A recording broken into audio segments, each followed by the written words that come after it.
Hello and welcome to Qtr Time podcast in partnership with Lovell Netball. I'm Lucy G. And I'm Lucy P. And we're here to bring you all the netball goodness you never knew you needed.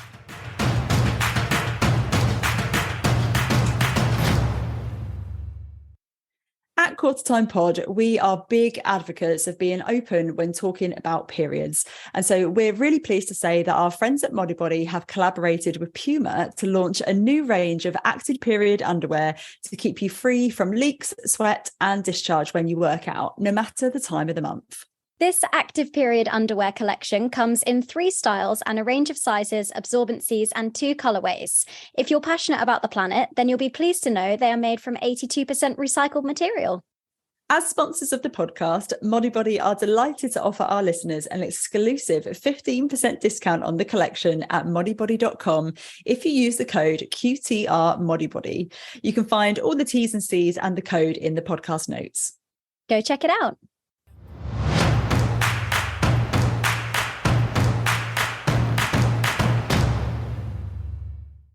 Hello, everyone. It's been a very big week in netball, I have to say. A big doubleheader weekend in the Netball Super League for Show Your International Colours round, and some, I have to say, pretty wild stuff happening over in SSN. Not anything I particularly had on my bingo card, but I do feel a bit like, that meme of that cat, and it's like looking over the head saying, what the heck are they doing over there? That's a bit how I feel at the moment. There's been a lot of drama. Do you want to recap us on the SSN drama quickly, Luce? Yeah, well, I mean, which bit of it, really? There's so much. Obviously, first up, we had Thunderbirds versus Swifts. There was huge delays to start the game because of the decals, problem with the decals, which ended up all being ripped up, which, as I understand it, was an issue that they were aware of before the game started. So why it was left at that point is beyond me. But then not only that, they also suffered a power outage, which then, because of the previous delays, they couldn't complete the match within the 120-minute match window. And then they had to call it at half-time. And fortunately, it was actually a draw at half-time. You know, if I was Swiss, for example, and was 2 goals up and then it was declared a draw, I would be absolutely raging. So in a way, it's kind of the fairest result. And then, obviously, Magpies and Vixens categorically had 2 centre passes in a row in the last sort of 3 or 4 minutes and ended up being 1 goal up and winning the game. And I cannot wrap my mind around this, because there's been a lot of talk around like the rules and what bench officials can and can't do, and there was just a number of failures. Like, that's just the long and short of it at the end of the day. But Nicole Richardson and even Sophie Garbin did what they were allowed to do within the rules by trying to alert the umpire, and they got dismissed because they just thought they wanted another timeout or something. It's like, actually, this whole thing could have been avoided if they'd been listened to. But so many failures across so many different areas, and because it's something as structural to the game as who takes the centre pass, like, that's not up for interpretation. It's baffling that this has actually happened. Yeah, and I mean, they've said now, obviously, they released a statement saying that the result will stand. So the Vixens have obviously won that game, and Magpies will be thinking, oh, what if, because they had the upper hand really going into that last quarter. But I don't think you can get into a world of changing the result afterwards. I think disagree. It's so tricky. I think it needs to be a draw.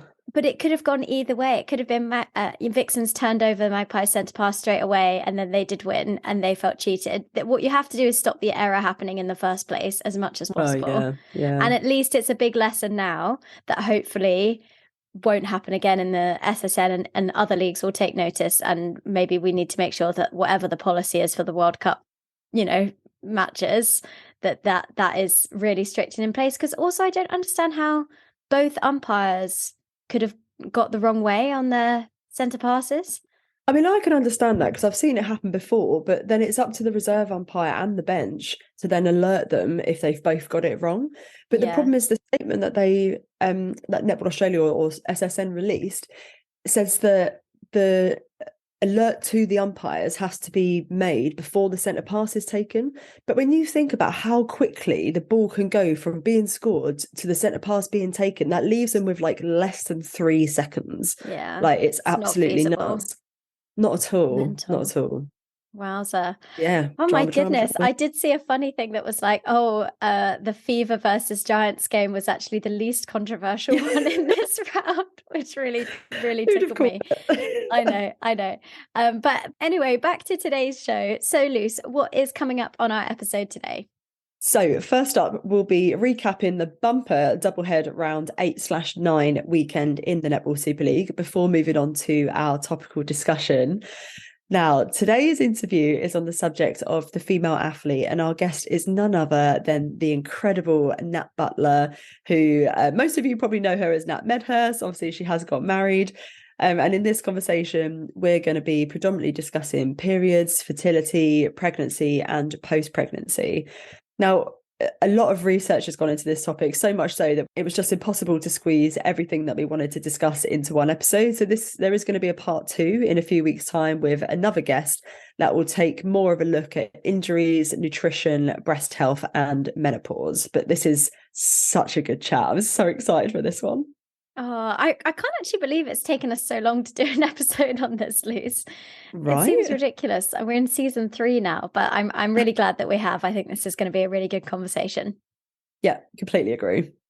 So, looking at our 3-word summaries then for the Netball Super League round 8 and 9. First up, we had Rhinos versus Stars, with Stars taking the win 53-51. And for this one, I said toe to toe. This was such an interesting game. The margins were so narrow, just one goal separated the sides at the 3/4 time break. And you really thought that Rhinos were going to do it. They were going to get their first win of the season. But then there was just this late surge from Stars in the final quarter. For me, Paige Reed and Vicky Osola stood out for Rhinos, but they didn't necessarily get the support from their partners in the circle, whereas I felt everyone came on from Stars and did a job. None more so than player of the match Gabby Marshall, who had 20 feeds, an intercept, and 3 deflections. I do have to say as well, penalties were out of control in this game, with both teams accruing 70 plus and including a massive 25 for Jess Haynes. Ooh, yeah, that's quite a lot. Second game on Friday was Team Bath versus Saracens Mavericks, with Mavericks coming out on top 66-62. And I've gone for so close. Oh, We're agonizingly close to their second win of the season with this game. And I imagine this one actually really stings. It was a really fast start for them. They went up by 6 in the first quarter, but Mavs' defensive dominance really just came to the fore. They had double the number of intercepts compared to Bath at 12-6. There was some really hard graft that got Mavericks over the line, despite having more than triple the number of unforced errors. Triple. They had 13-4. Mavs really need to clean that up pretty sharpish. Oh, wow. That is surprising, actually. And something else to note about this game is that it was actually uploaded to be watched after the fact, whatever the opposite of live is. Dead? No. But it's now on YouTube afterwards and you can watch it. So do check it out. And this was a trial. As we understand it, there are no kind of confirmed plans to stream any more games in this way. But the more people that watch, the better, as it demonstrates the demand. So definitely check it out. Yeah, for sure. Next up, then, we had Lightning versus Storm on Saturday, with Lightning taking a huge win, 73-64. And for this one, I said, where's the defense? It was a massive 137 goals scored in this game, which must be the highest of the season, with both sides, particularly Lightning, finding the route to goal so easily. Lightning alone scored 43 goals by half-time, which, for reference, is more than what Stars scored in the entire game against Storm, and the same for Dragons against Pulse. Cholok shot 57 from 58, and the connections and the speed within the Lightning attack end was just pretty unstoppable. Storm were throwing everything out there, trying loads of combos, but they still actually haven't beaten Loughborough since 2019. This was also Storm's second loss of the season. However, both of the losses have been in the away fixture. So I actually think when it comes back to being at home, that they might turn the tables. Yeah, potentially. The power of a home crowd. You never know. Yeah. First up on Sunday then was Mavericks versus Thunder. Thunder taking the win at 63-56. And I've gone for own worst enemy. Oh no. Mavericks. Again, they just really struggled at times in this game, particularly with the unforced error rate that I mentioned earlier with their first game of the weekend. They had a whopping 15 against Thunder, and they just could not treasure their possession. However, not all doom and gloom, though. Their bench players really stood up for them, particularly Britt Clark. I thought she was brilliant. But Thunder just stuck to task and got another win on the board, just Thunder doing Thunder things, ticking over. Big shout out to Josie Huckle with her 150th NSL appearance. Amazing stuff. Oh, that's brilliant. Next up, we had Stars versus Storm, with Storm taking the win 79-42. And I said, get back up. Less than 24 hours after going down to Lightning, Storm were back out there again, determined to right the wrongs from the day before. They put on incredible scoreboard pressure, and a 24-8 third quarter, plus a whopping 14 turnovers to Stars 5, meant that Stars never really got a toehold in this game, never mind a foothold. Storm were very careful with possession, and they got all 12 players out on court in this one, whereas Stars had 16 unforced errors, and they just weren't getting the attempts on the board and getting the ball into the shooters. A note as well, we mentioned unforced errors a little bit. So for anyone who is not sure, that includes footwork, throwing the ball out of court, held ball, offside, any of those basically. Yeah, foul throw, breaking on centre pass, all those kind of things. 16, geez, that is a lot. Yeah. So final game for Sunday then was Pulse versus Dragons. Pulse taking the win 52-37, and I've gone for big second half. This was actually a really great game. I was there in the arena, of course, hosting. It was brilliant to watch. It was a pretty even first and second quarter, but come that second half, Pulse just dominated. They kept Dragons to just 12 goals in that second half. I think it was 5 goals in the third quarter, which is the lowest quarter score of the season, I believe. There was also a massive 78 penalties for Pulse compared to Dragons 54. But Pulse also dominated the deflection stats, so 24-9, and unsurprisingly led in the turnovers as well. Fun fact, Pulse have actually conceded the fewest number of goals in the league so far. I'll raise you another fun fact, an even funner fact, that Pulse have the lowest number of total goals scored in the top 4 by quite some margin. Oh, interesting. But I think that's because they slow the game down so much. Yeah, good point. Next up, we had Lightning versus Pulse again, and this was 55 to Pulse, 49 to Lightning, and I said finger on Pulse. This was another really close and interesting game, actually, with Pulse keeping Lightning to their lowest quarter score of the season so far, with just 9 in quarter 2. Holly got in touch on Instagram. Hi, Holly. Thanks for tuning in. And she said that the scoreline did flatter Pulse a bit, as it was really anyone's game for most of it, but they had the momentum in the last few minutes. She also said Lightning struggled on the centre pass, credit to the monstrous defence of London Pulse. And there was also a huge amount of whistle in this game. And I had a look at this, and it was 73 penalties to Lightning and 69 to Pulse, plus 8 cautions handed out in this game. Whoa. Wowza. Both of Lightning's losses this season, they have actually been without Nat Panagari. She was injured for this game, and it proves just how influential she is in the side. And this is the first time that Pulse have beaten Lightning in their history. And I can tell you what, Luce, I'm already looking forward to the rematch on the 27th of May at the Copy B. 100%. It's going to be super spicy. Cannot wait. So get your tickets if you haven't already. And then a final game of the round. What a game to finish on. Dragons and Sirens, with Sirens taking a 1-goal win, 42-41. And our 3-word summary has come from Eliza on Twitter. Thanks for getting in touch, Eliza. And she summed it up beautifully, saying, "No nails left."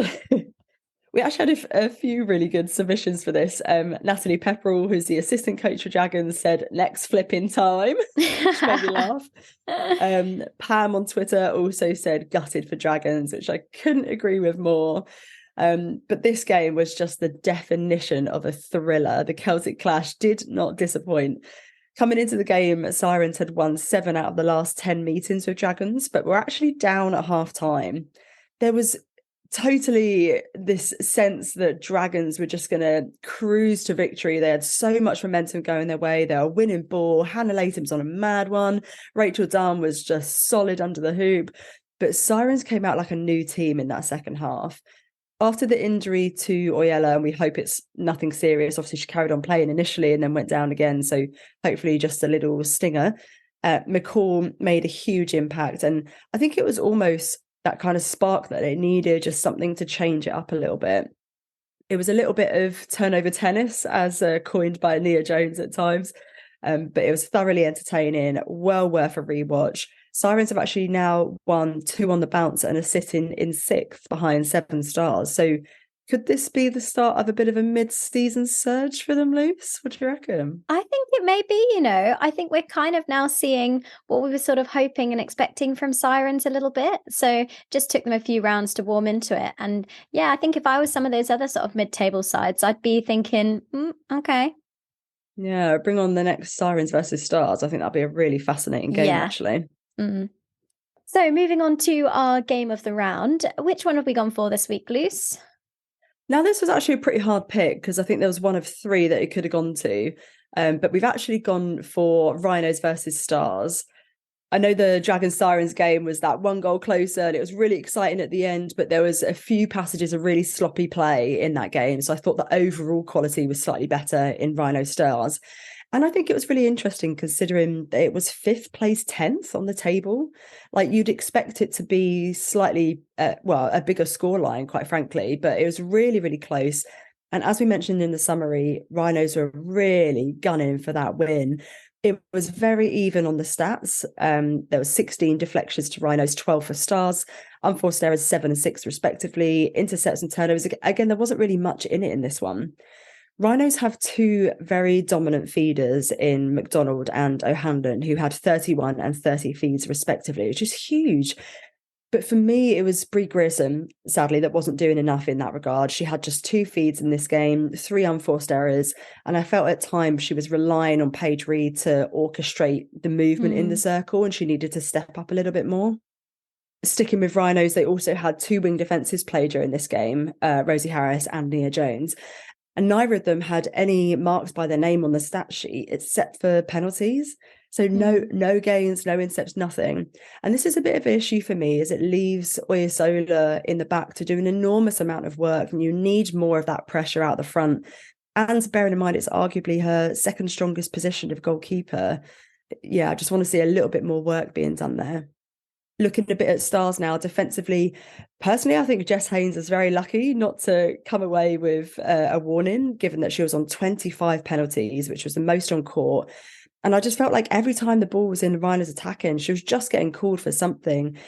Looking at the penalties, actually, while we're on it, we don't have a huge amount of data that's kind of easily available on this. So we can only really go by what's on the NSL website. Last year, in 2022, there were 11,406 penalties across 114 games, which is around 100 penalties per game. In the 41 games we've had this year, we've had 4,419 penalties. So we're looking at about 107 penalties per game so far in 2023. I actually would have expected this to be a lot higher because I feel like every single week we're saying, oh, this team had so many penalties and so many penalties. Like, maybe it's all just in my head. What do you think, Luce?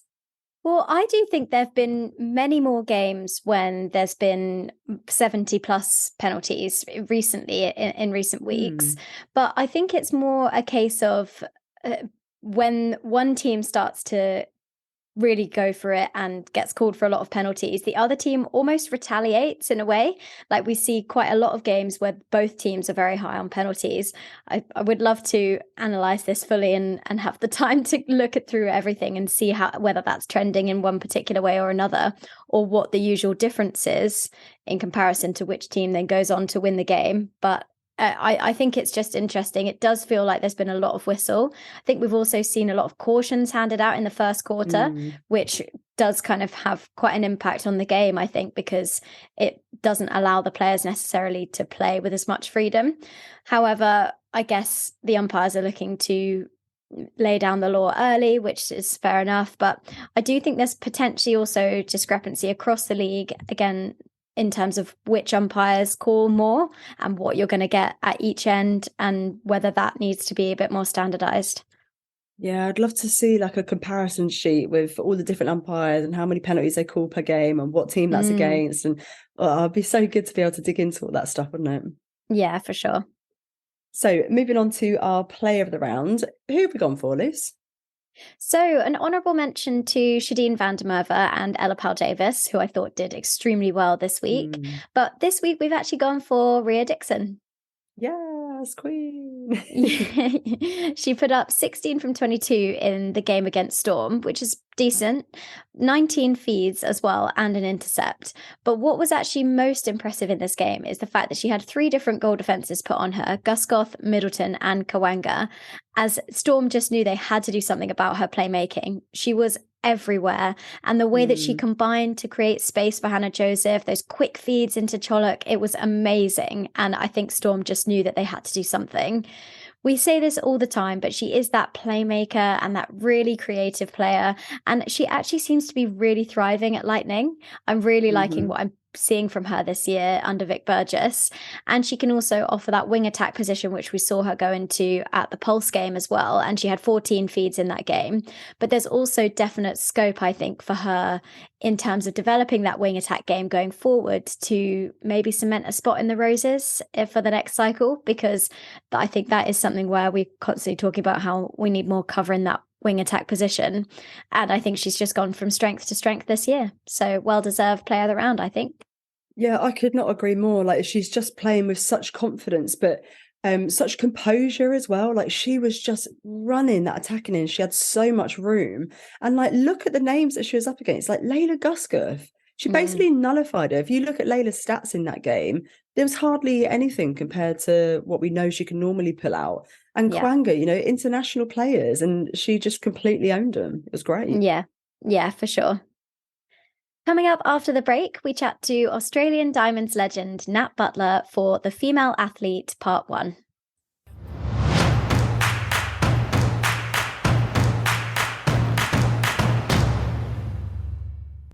I don't know about you, Luce, but it gets to this point in the season and all I'm thinking about is getting new trainers. When you're just eyeing them up all the way through, I'm feeling it. Yeah, I love a bit of new stash, but I'm the type of person, I'll put all of these things into my basket, spend hours and hours looking around, but then I'll never actually go through with it. It just sits in my basket forevermore. It's so true. I know, honestly, can relate. But luckily, Lovell Netball are offering a 15% discount on all first-time orders with code NETPOD15 at lovellnetball.co.uk. So you're sorted. Yeah, and honestly, Lovell Netball is the place to go. Whatever you want, they've got absolutely everything. Everything. Such a good range. Yeah.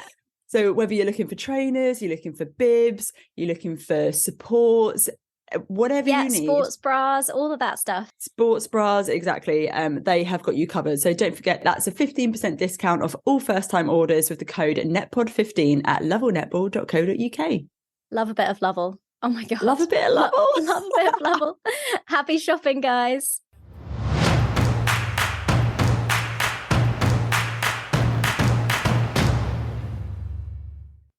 It is an absolute pleasure to welcome Nat Butler onto the podcast. How are you doing, Nat? I'm going very well, thank you. Yourself? Yes, absolutely. Fantastic. Thank you. It's really great to speak to you. So Nat, our special topic for today is the female athlete. And we explained at the start of the episode for our listeners that this is going to be part 1 on the subject, mainly covering periods, fertility, pregnancy, and post-pregnancy. There's so much to talk about in this episode, so we'll get straight stuck in. The conversation around periods in sport has increased massively in the mainstream media in recent years. But despite this great progress, even in a predominantly female sport such as netball, there is still a whole lot of work to be done. Aside from the practical considerations when it comes to playing sport on your period, including using menstrual products, remaining comfortable in your playing uniform, there's also some research to support the fact that your period can have a direct impact on performance. The Economist reported that according to 4 studies conducted in 2020 on more than 250 athletes from a range of sports, more than half of sportswomen believe believe their performance fluctuates with the phase of their menstrual cycle. In particular, many said they suffered in the weeks immediately before and during menstruation. How much consideration is currently given within the elite netball environment to the menstrual cycle and its impact on performance? To be honest, probably very little. I think in maybe the last sort of 12, 18 months, I know over here in netball, there is starting to become more of a conversation. But, I even look back to, I guess, end of 2019, 2020, when I was going through fertility treatment. It made me stop and look back over my career, which was, at that point, 17 years. And not once had there ever been a conversation with me around my health as a female athlete, or my menstrual cycle, or fertility, or any of those sorts of things. And yet, as athletes, we're put through, every sort of screening process where, our skin's pinched and pulled, and, limbs checked to see how far we can move and all of those sorts of things. Yet that health as a female was just never, ever discussed. And it was quite alarming. And I think as now more athletes, I believe, are starting to be more vocal around this topic, is that teams are now having to actually sit up and start taking a bit of accountability and start bringing this into the conversation piece with their athletes and educating them on it. Because, I think the whole subject, to be honest, around women's health is a bit taboo, and there needs to be more dialogue around that. But certainly in the women's sporting environment, it still isn't where it needs to be, but there are small steps that are being taken. Yeah, 100%. And even over in the UK, England Netball have recently forged a partnership with the Well HQ, and they're launching this project called Netball Her, which is all around the female athlete and female health in sport, which is fantastic. And Chelsea Women's Football Club, a few years ago, they were the first football club in the world to tailor their training programme around players' menstrual cycle in an attempt to try and enhance performance and cut down on injuries. So the progress is happening, but like you say, there's still so much greater progress to be had.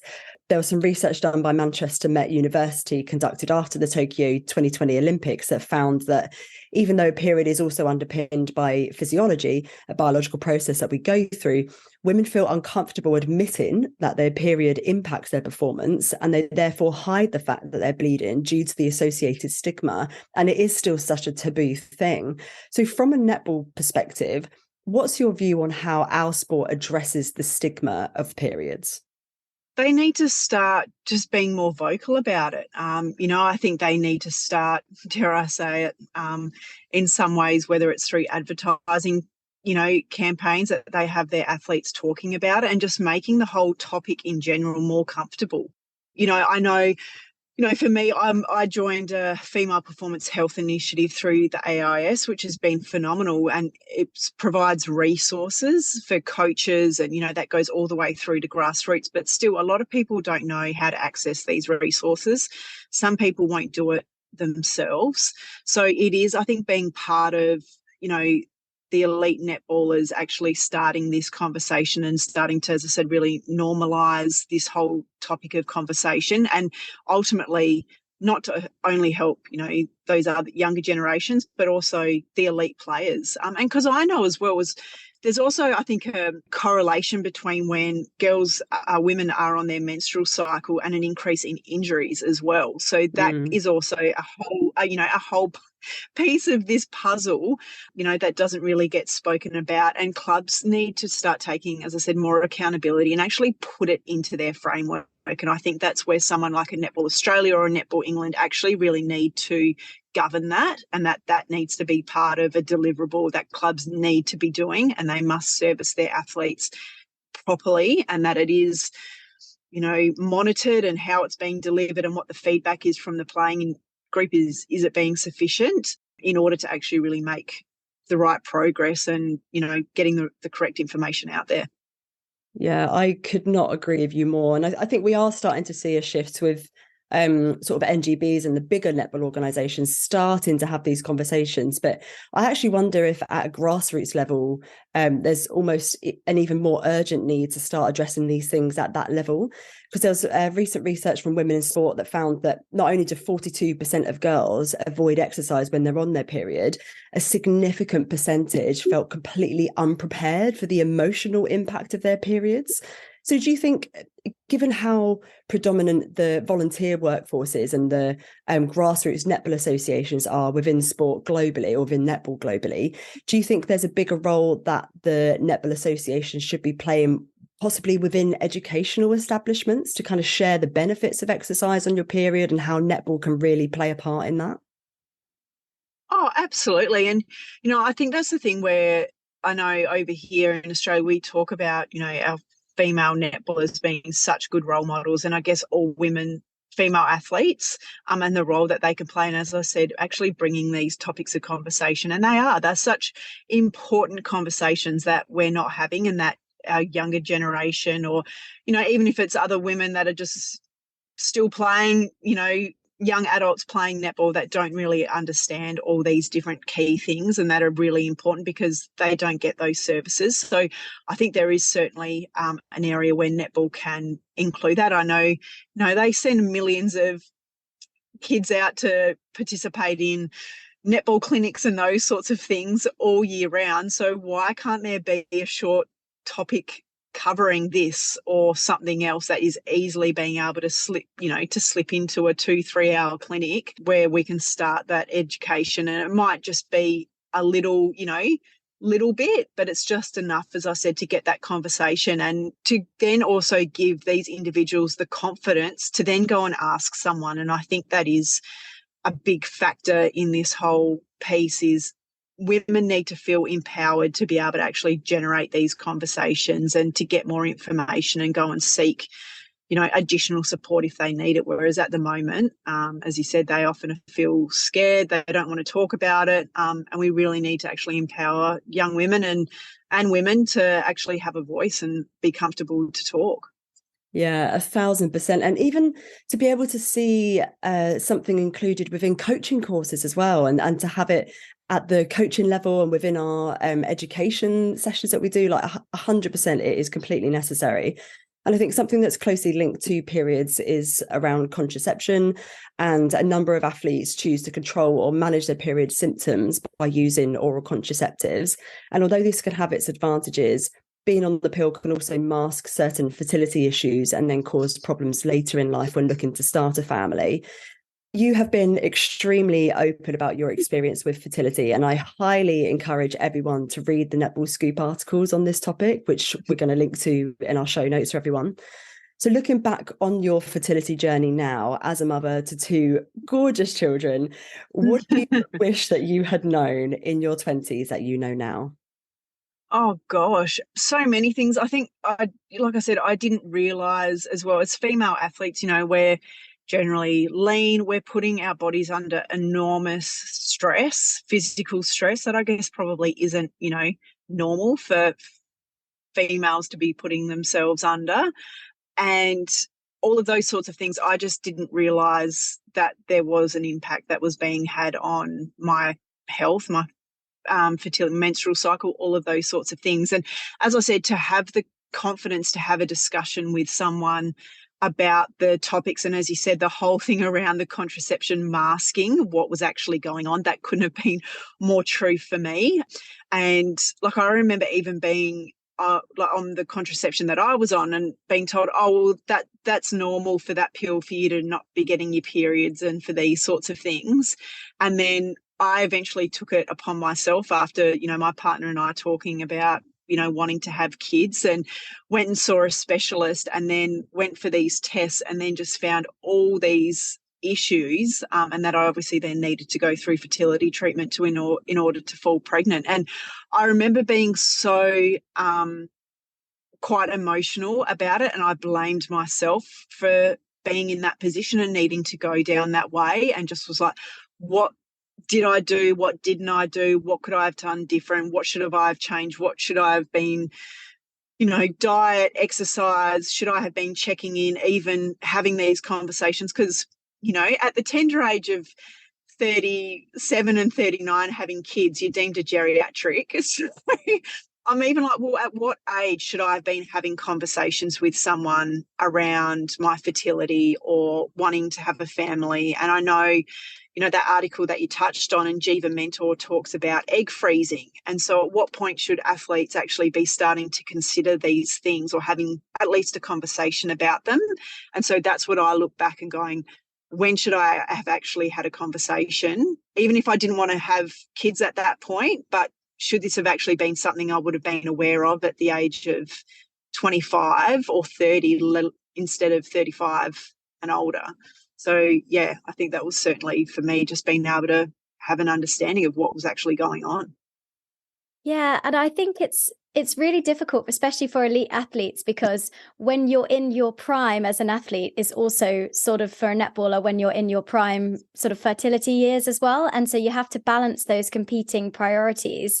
And I suppose it's all ultimately about having the choice that if you want to start a family later on in life, you can do that, and you've got those doors and options open to you.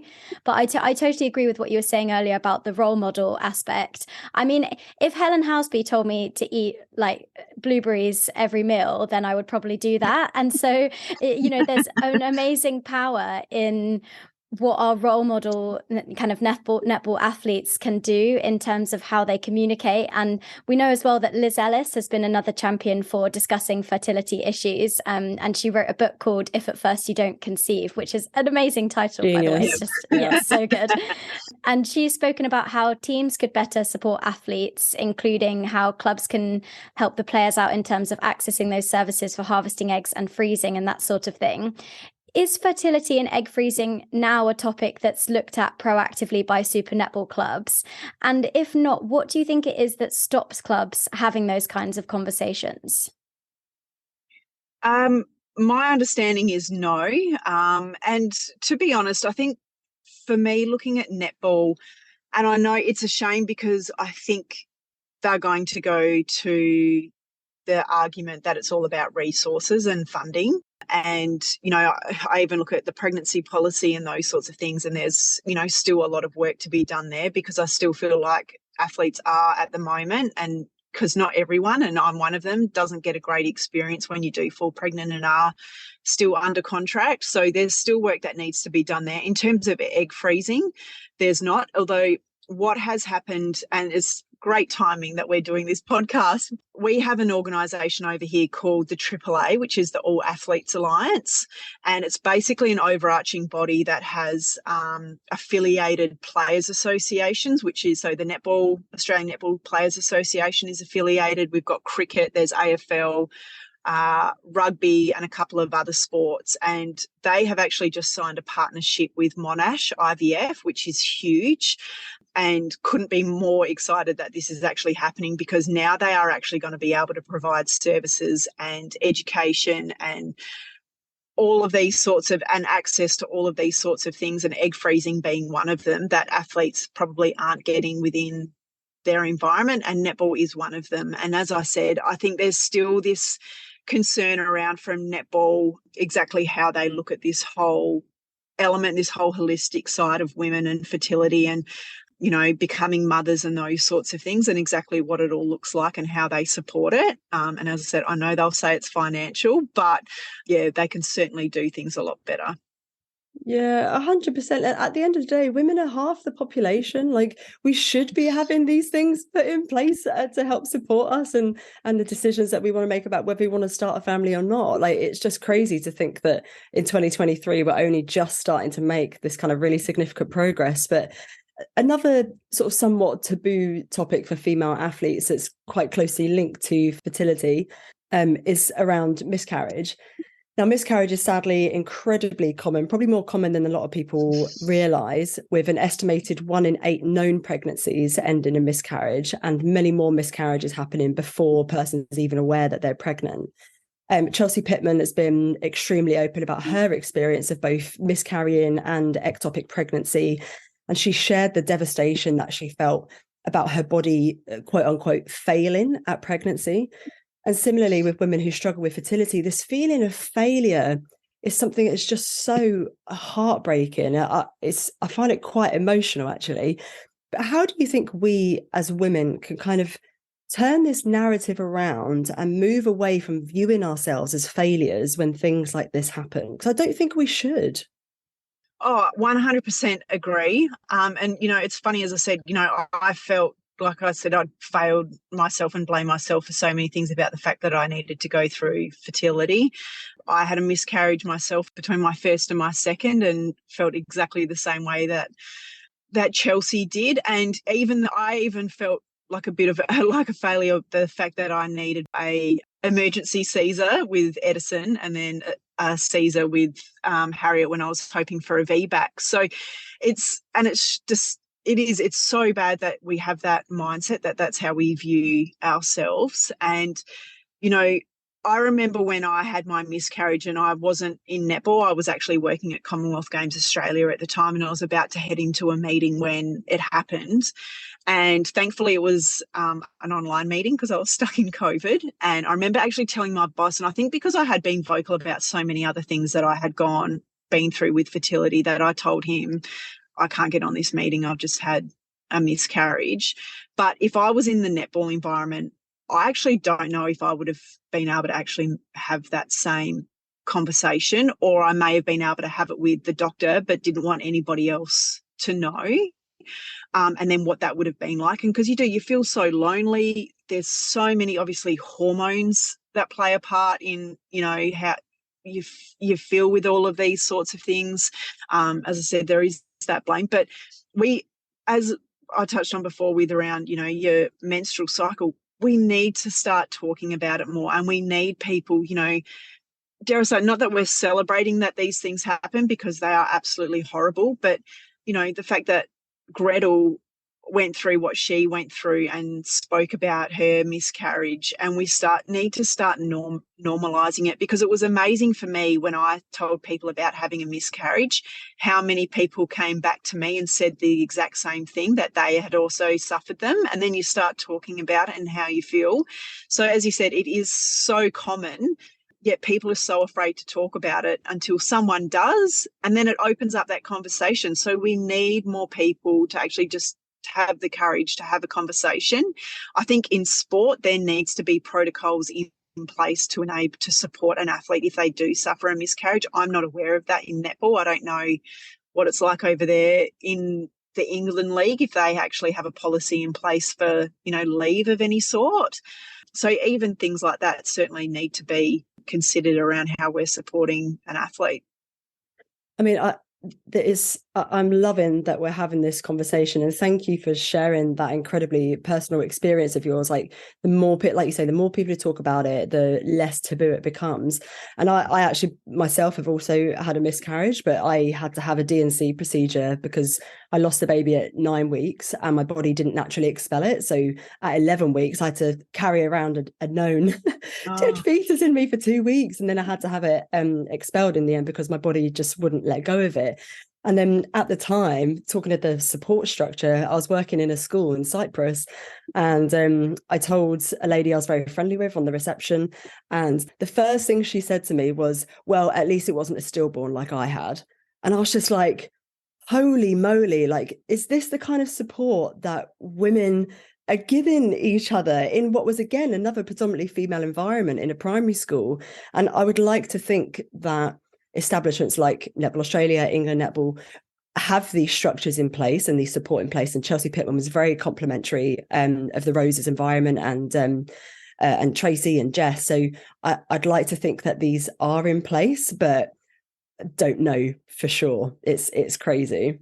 Yeah, and as I said, like, I think I'm not aware of something like that being in place for someone if they do suffer a miscarriage at the moment. It may be, but I think because, and like I said, people's experiences can be so different based on the club that they're with, the coach that they have, the environment that's around, and so that then makes it really quite, difficult. And I know some of Chelsea's backstory as well, and different things, and I think some of her treatment along the way hasn't been great either, in relating to this topic. So yeah, it's it's just quite an interesting one. And the worst one is because I don't know if International Women's Day International Women's Day should be everyone on the same day.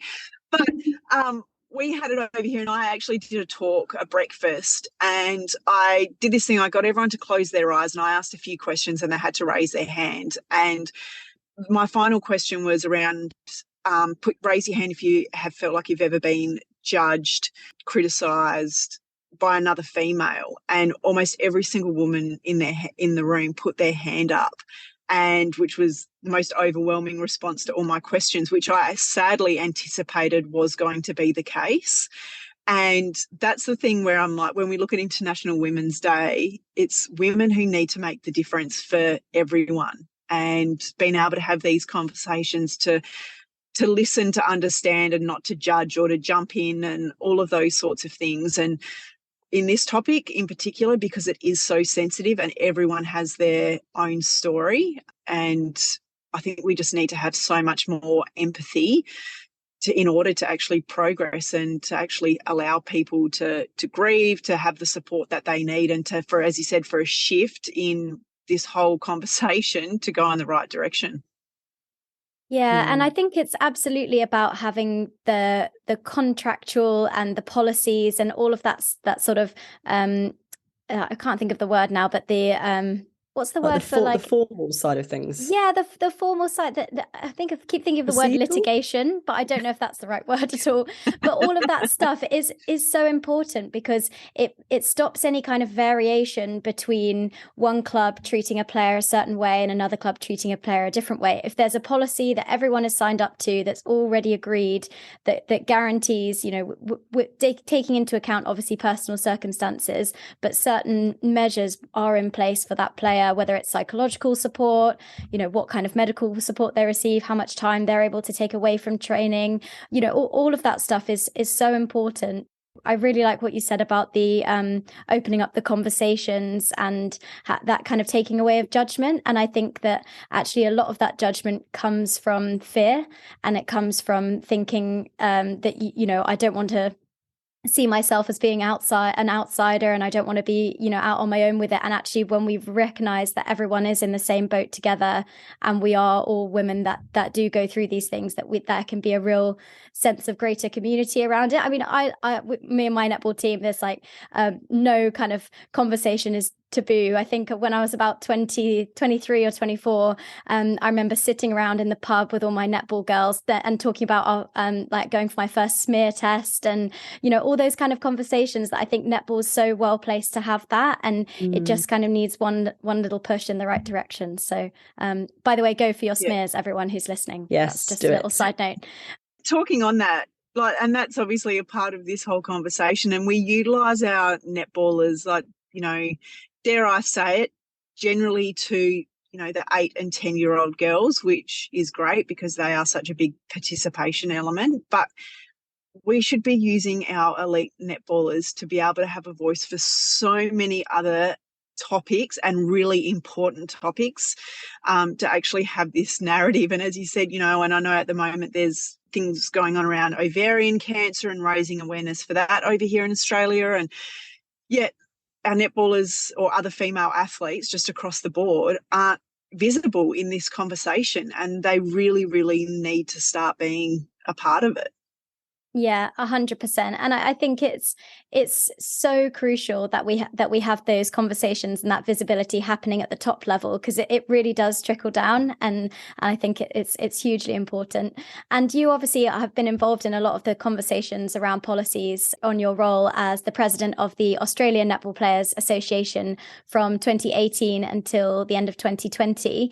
And there's a lot of conversation. There's been a lot of conversation in the off season before the SSN started around the support available for contracted players who become pregnant and what that means for the future of their careers. And firstly, we just wanted to kind of establish what's the current situation with regard to contractual security during and post-pregnancy in the SSN. So if you're a contracted player and you fall pregnant, your contract is, I guess, adhered to. If you're still eligible to play, they can't prevent you from playing. Like if you wanted to play the front part of the season before stopping, that's fine. Or if you're returning for the back end, you do that. Once you have had the baby, you are able to travel with the baby and the support of a carer up until 1 year or until you finish breastfeeding. But then the issue around is that if you are contracted when you fall pregnant and then you don't have a contract for the following year, there is no requirement, there's no security to get signed again. So I think this is a big part of the conversation, is around what it looks like for women who return back into the sport, the support that they get, the security around their job, because, and I guess all sport is very different to a normal working environment, whereas if you take maternity leave, your job is still there when you come back, whereas in netball, that isn't always the case based on when you fall pregnant. And then this also creates the conversation by some clubs asking whether or not an individual is wanting to fall pregnant based on whether or not they will choose to contract them.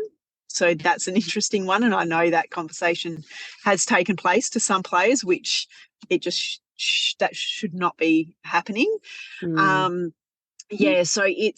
it's quite an interesting one at the moment, with around exactly what it looks like for the security of female players or returning mothers if they don't have a contract for the following year. Because I did a podcast a couple of weeks ago and was talking about this thing, and the thing that surprised me is that women who are often returning with mothers as mothers are seen, and having kids, are seen as more of a liability, dare I say it, than someone who's returning from an ACL injury.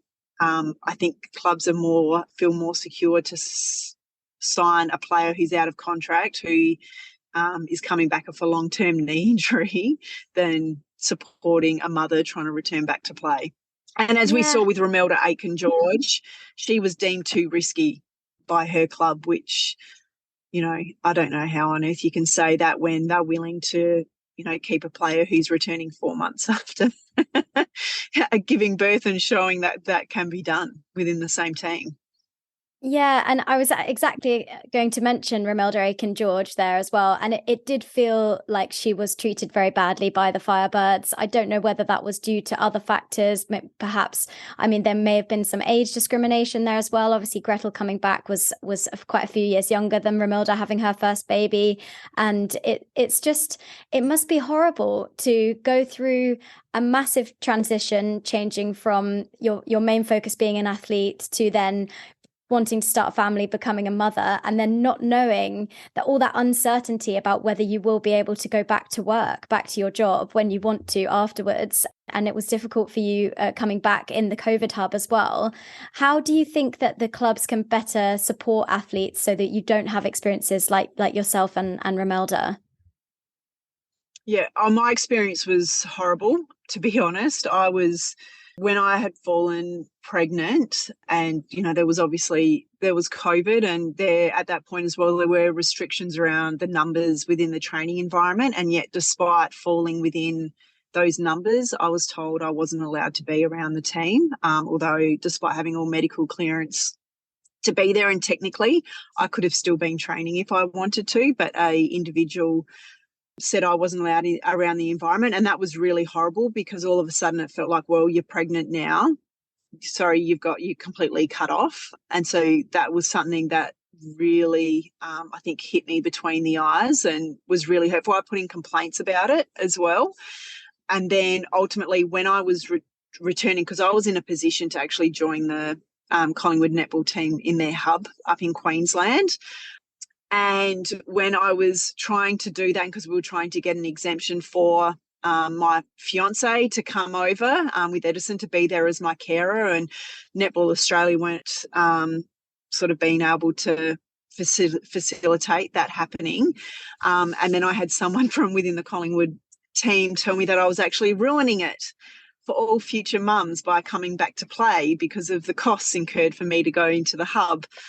So that was probably the biggest kick in the guts And that one was ultimately after that I just went, I'm done playing netball. So my experience, as I said, was really, really horrible, and it's probably one that still sticks with me a lot and really still hurts and has tainted, I think, a part of my netball career.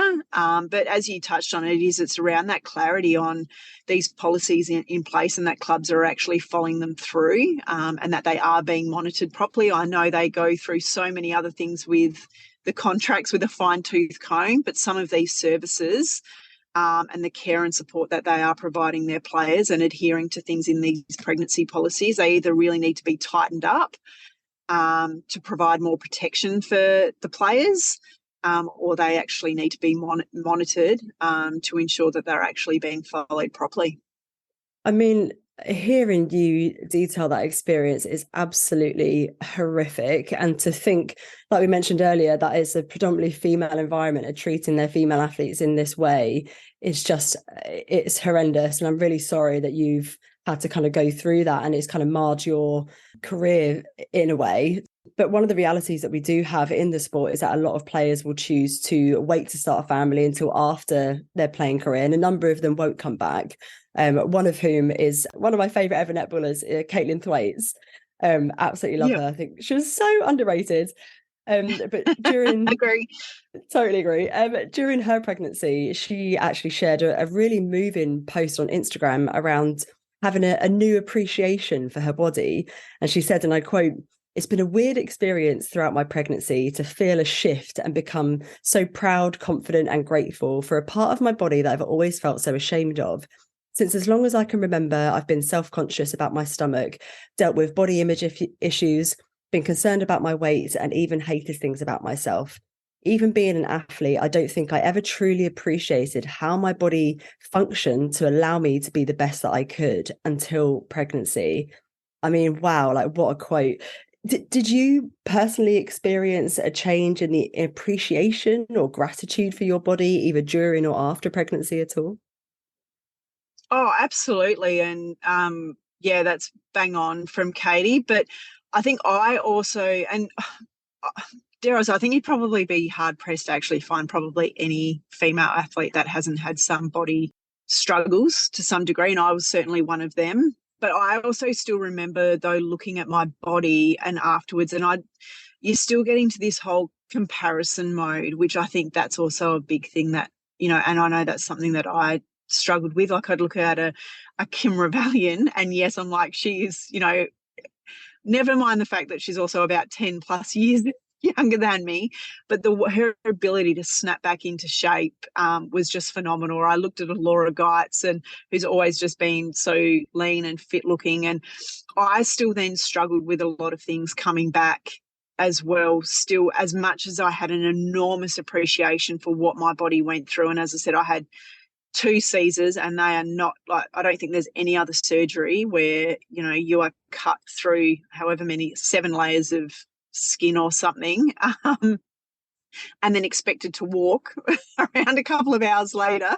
But I had a huge appreciation for it. But then I also still struggled with my body looking so much different in the mirror when I looked at it, and that it did become a body that I actually, I also didn't recognize. So there were for me also those struggles, while still appreciating and blown away by, and I'm still breastfeeding now. The fact that, my little girl, Harriet, she's almost 1 in a couple of weeks, and, still feeding her and getting through everything else. And yeah, it blows you away, and you do have a huge appreciation. But I also must admit, I did get caught up in, I think, struggling at times with comparing myself with someone else, and not recognizing the old body that I had once had, even probably still to some extent.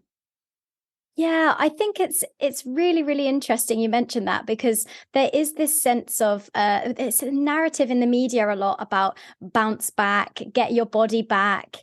And it seems to be perpetuated by lots of pictures of celebrities, like, looking very toned in gym leggings after they've given birth like 3 days before. And apart from it being kind of medically not advisable to be getting back into exercise too quickly and trying to push your body to lose weight, so quickly after going through birth, regardless of what kind of birth you had. It's just, there's so many risks associated with it.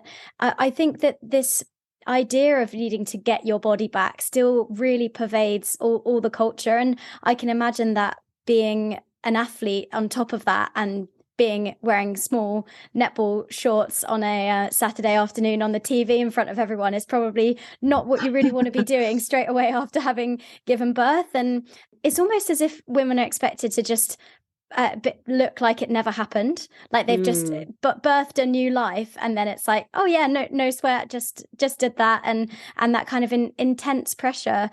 How did you kind of navigate the transition back to playing? Because you had an emergency C-section, as you mentioned, and then you were back playing again in 5 weeks. But did you feel there was a sense of expectation about whether you would be kind of back looking and playing like yourself almost straight away?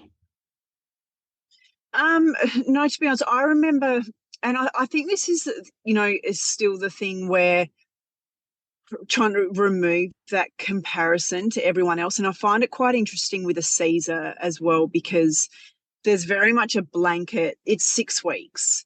For some people, it's longer, and that can be for various reasons, or for some people, it can be shorter. And I remember my obstetrician, I can't talk, obstetrician, he said to me, he's like, oh, you'll be back moving within 3 weeks. And I'm like, what? And he said, like, your fitness, your health, like he said, you'll be surprised at your body's ability to bounce back and be moving again, to not obviously a huge degree, but still decent amount by 3 weeks. And I just thought, this guy's got no idea, like he's talking himself up. But he basically was right, and that sort of blew me away as well, still around what my body was capable of still returning in that degree. And I think, though, as I said, it was then I was I was actually navigating a lot of that on my own, because when I came back from Edison, because because all the medical staff from the club were all up in the hub. So I actually had no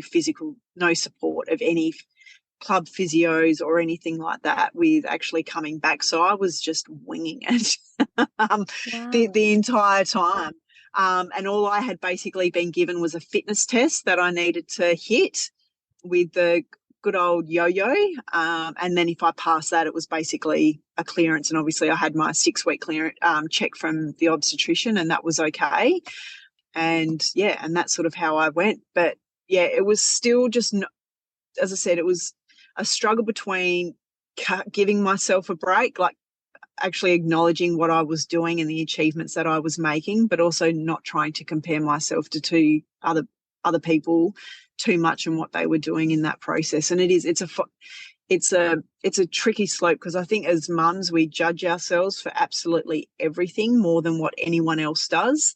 And I say that my sister recently had a baby, and I was just like, just give yourself a break, like actually, you're doing a great job. Don't actually forget that, because I think we do forget that amongst being mothers. But yeah, it was certainly an interesting experience coming back and trying to get in shape and feeling comfortable with everything going on. Yeah, I mean, it is actually astounding how incredible women are. Like, we are so underrated in all the stuff that we have to tolerate. Like, honestly, I could just about get through my day-to-day life as a 32-year-old woman, just, doing bits here and there, like, let alone having another human that depends on me. Like, honestly, mothers and women are just insane. And something that I think is really interesting when it comes to motherhood, as you mentioned earlier, is the topic of breastfeeding. There was a 2019 study that found that around 70% of mothers experienced breastfeeding difficulties, including pain, fatigue, cracked nipples, and a perception of having an insufficient amount of milk. But I think there's also this psychological side to breastfeeding to consider as well. Jessica Ennis-Hill, when she decided to stop breastfeeding, it was so tough for her that she almost considered stepping away from athletics entirely. However, on the flip side, for Sarah Story, who's a 10-time Paralympic Games gold medalist, she found that breastfeeding provided a psychological boost to her career. She said, and I quote, "Knowing that I could provide for my child means that I can do this incredibly selfish job of being an athlete where you have to be so self-centered and so self-absorbed with the hours that you're training and racing, that it gives me that yin and yang, which I thought was really interesting. And you mentioned before that you're currently still breastfeeding. What's your experience of breastfeeding like, and what impact, if any, have you found that it's had on your on-court performance? Yeah, it's been quite an interesting one. I must admit, I've been really fortunate with both of my babies to have really great breastfeeding experiences. I luckily didn't have any mastitis or cracked nipples or anything like that, and I had really good milk supply. So I know I was really fortunate because I know a lot of people don't, and, had sisters who have had some horrible experiences in that regard. But with Edison, so our first, it was quite different because I was we were in Melbourne lockdown, and Melbourne's lockdown during COVID was not nice, but we were there 24/7, and I had Sam, my now husband, there throughout the whole experience, which was just phenomenal because we were in this bubble. We could figure things out together. I found with Harriet, my youngest, that experience has been quite different, and as easy as the actual feeding side of things has gone, it's been much more of, I think, an emotional roller coaster, whether it's been because I've had another child as well to throw into the mix to manage. But my husband was also, he was only around for 2 weeks leave, and then he was back at work. And I also never felt so lonely. And I feel like breastfeeding, it is the most beautiful thing, but it also can be such a lonely thing. Like, you sit there sometimes you're forced to remove yourself from an entire conversation to go and feed your child, and so you miss out. And that was some of the things that I found. I was missing out of entire conversations or things that were understanding things that were going on, even with my husband if we were with people, because I moved away to go feed, or just during the day you sit there. And I found that actually to be quite a real struggle for me, to be honest. And when I came back last year and did ANC, I found just being a mum in general just gave me such a different distraction and perspective. I was pumping my pre-game in the change rooms was a lot different. I'm there expressing milk and to get ready for games. But I was actually only thinking of it last week with feeding Harriet, and because I'm sort of like, at what point am I going to stop? And to be honest, at the moment, I feel like and maybe it's a bit on what that other athlete touched on, I feel like I'm doing it a lot more for me. And I think there's an element of me still feeding Harriet at the moment because I'm sort of tapping out at 2 kids. So I'm like, this is the last one. And just kind of wanting to hold on to that because I'm like, at the moment, then she still needs me for something. And so I'm like, I'm almost needing her more to give me that sense of worth or value to her. Yeah, so it's quite an interesting one at the moment. As I said, it's probably been a bit more of an emotional element attached with number 2. Wow, that is so fascinating. I'm almost a little bit speechless, really, obviously having no experience of it myself. So I hadn't thought about it from that kind of social perspective as well. And I think we are seeing people like Katie Thwaites again, who has posted a picture of her breastfeeding on her Instagram as well. And there's all these sort of conversations around women have to go and sitting in toilets to breastfeed and all this kind of horrible stuff. But I'm glad that we're starting to move away from that. But actually, I think you've kind of highlighted there's still more work to be done there. But it's incredible, like the emotional and mental kind of side of breastfeeding. And I'm very conscious of your time. So we're just going to ask one final question. And we know, of course, that you are a training partner for West Coast Fever this year, and you were in tip-top form for Team Girls Cup, I have to say. It was such a delight to be able to watch you again. You said in an interview with the West Australian ahead of the season that, and I quote, after having kids and time away from the game, you definitely come in with a different perspective and motivation for doing things, as you alluded to earlier. Can you sum up for me what it means to be back in an elite netball environment as a mum of 2, given how, negative some of your experiences have been up until this point?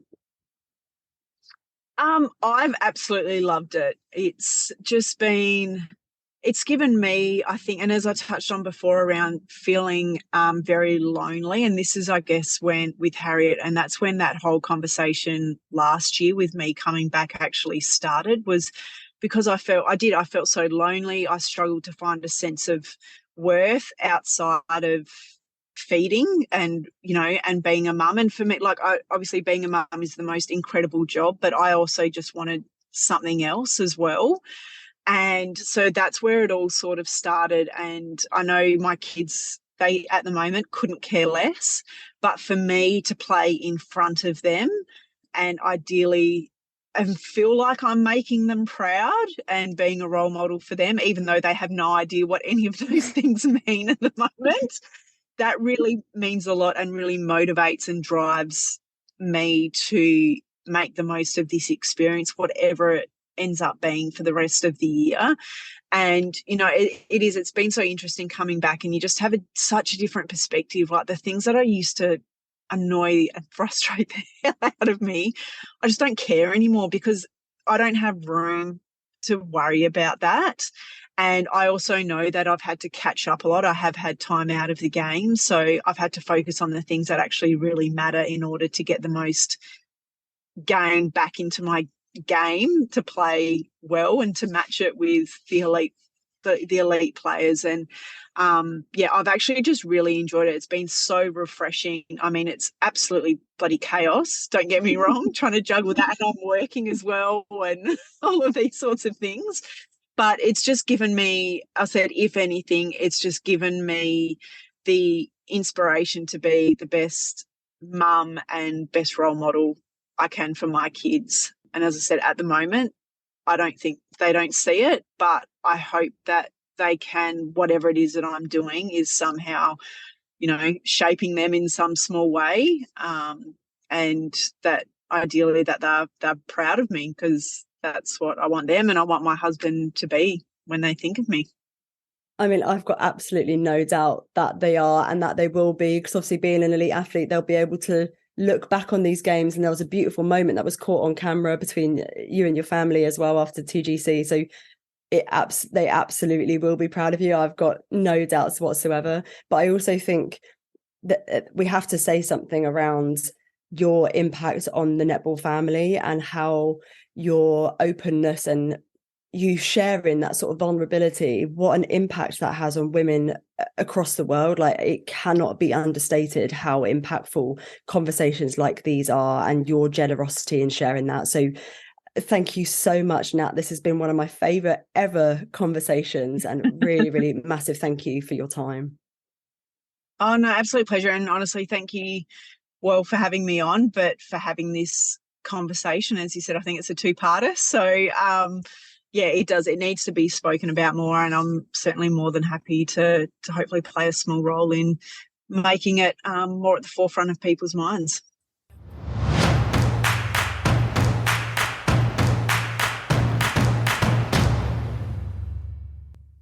Wow. She is amazing. Yeah. Honestly, I'm a little bit speechless, if I'm honest. Yeah, my cheeks hurt from smiling. Just everything she said, I was just like totally nodding along. She's so candid and open. And I mean, what a person to have in our game. How lucky are we? So unbelievably lucky. But like, it really does take kind of mavericks like her and like Chelsea and like Tracy, who are so willing and generous with what they share with people on incredibly personal matters. But that is the way that we will break down these barriers and we'll remove these taboos, is through mavericks like that. So, I wasn't just being nice when I said, like, you cannot understate the impact of someone like her. Like, oh, wow. Yeah. And I think in netball particularly, we're so well placed for these kinds of conversations because of the sport being female led. And so it is great to see the kind of improvement that has happened in recent years in terms of people being more open and sharing their stories, and then kind of changes and things coming in. But yeah, always more work to be done to ensure that their experiences are always positive for people, regardless of whether they choose to start a family and when they choose to start a family, and all of those kind of other choices that come in. But I think as well, we've spoken a lot about being a predominantly female sport and netball being very well placed to have these discussions, which is absolutely right. But there's a whole piece which we haven't even been able to touch on in this episode. Maybe we could bring it into part 2 around male allyship and actually the men So having true. a role to play in helping to facilitate these conversations and being comfortable with the uncomfortable, like all that kind of stuff. So maybe we could try and get that into part 2. Yeah. Oh God, part 3, part 6. Honestly, we could. It could be a 10-parter, for goodness sake. Yeah. Oh, amazing. Thank you so much for listening to this episode of Qtr Time. We can't wait to bring you more netball chat and another super special guest next week. Make sure you subscribe to the podcast and follow us on social media at Qtr Time Pod for the latest netball updates. Get involved in the conversation online by letting us know what you thought of the matches this weekend and which players have stood out for you. And don't forget, send in your 3-word summaries as well. We love to hear those. Yeah, we love them. We'd also really appreciate it if you could just take a moment to rate and review, as it really does help other people to find the podcast. If you enjoy listening to the pod, do let us know and spread the word with your netball pals so that even more people can get involved. Don't forget as well, finally, to take advantage of our exclusive discount with Lovell Netball by entering the code NETPOD15 at the checkout at lovellnetball.co.uk. Take care, everyone, and see you soon. Bye.